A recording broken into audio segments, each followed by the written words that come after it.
Good morning, good afternoon, morning. Happy New Year, 2025. We've been a little bit absent because of various reasons. Main reason being that midnight on New Year's Eve, it started snowing and it hasn't stopped since. So we have been in fairly cold conditions. We've got about a foot of snow on the ground. It's snowed every day for the last 12 days. We've had just about about an inch every day, so it hasn't been horrible, but the cumulative, it all adds up. We haven't been above freezing. Well, we've been far from freezing every single day this year so far. So we have decided that now that we have the barn, it's time for Project Barn. Time to start using it. Time to start using it. Obviously the ground is frozen outside, so there's not a whole lot of stuff that we can do out there, but we have got space inside out of the wind that we can start making stuff. So what's the project? Well, my project, for me, I guess for both of us really, Both of us. I want to do a separate chicken flock this year, Buckeye chickens. So in order to do that, I want to have them separated out from our egg layers, which are outside. In that direction that Brett's pointing. Yes. So I'm going to build a new chicken coop. We're going to build a new chicken coop.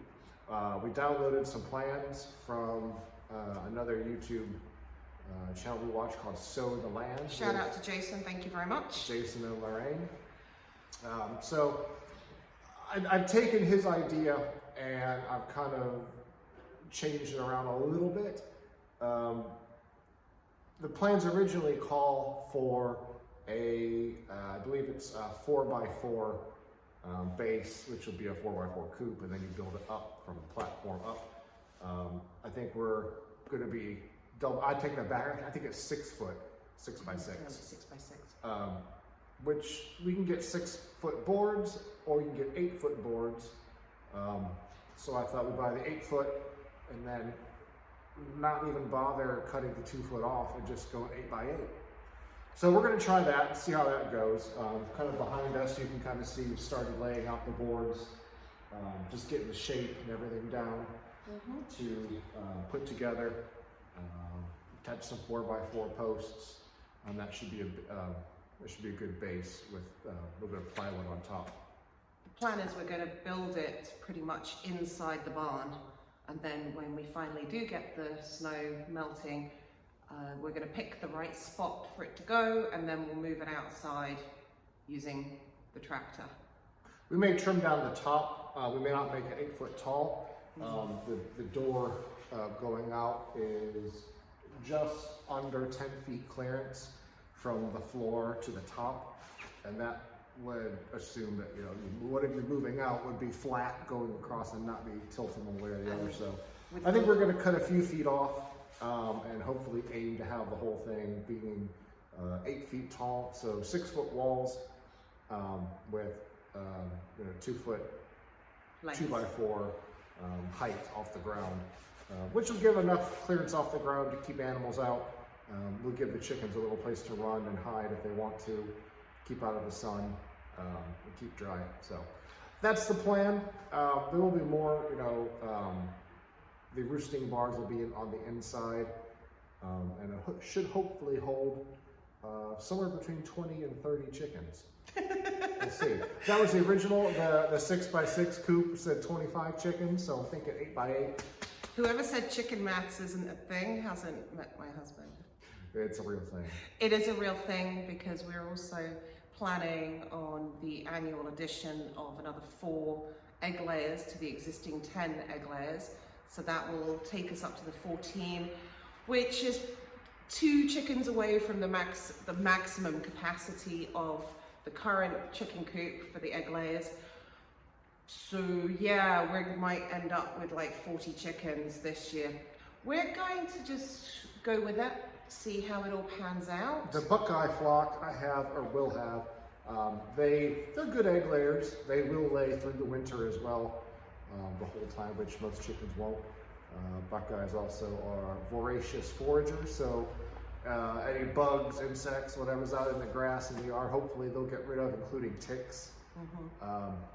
We want those gone. And so I like to just rotate the birds around the yard, give them a spot here or there with electric netting to clear out the bugs, fertilize the ground a little bit, and do what they do. And then we'll see how things go. Then the end of the year, perhaps we could see about butchering a few for meat birds. But I would like to try and develop, I have a lot of plans, too many plans for the flock. One would be meat birds, two would be eggs, so which makes them dual purpose. But the third is, I don't know if I can try a breeding program to try and refine and improve the genetics of what birds will have here at the household and the homestead. But that might be another project for a different year. We're also going to have an upcoming video talking about what we did in 2024, because we were discussing it last night. And, oh, I'm hearing a hawk out. That's a hawk outside. Tua. We've been feeding the crows out here with peanuts. Yeah. Hopefully they're gonna.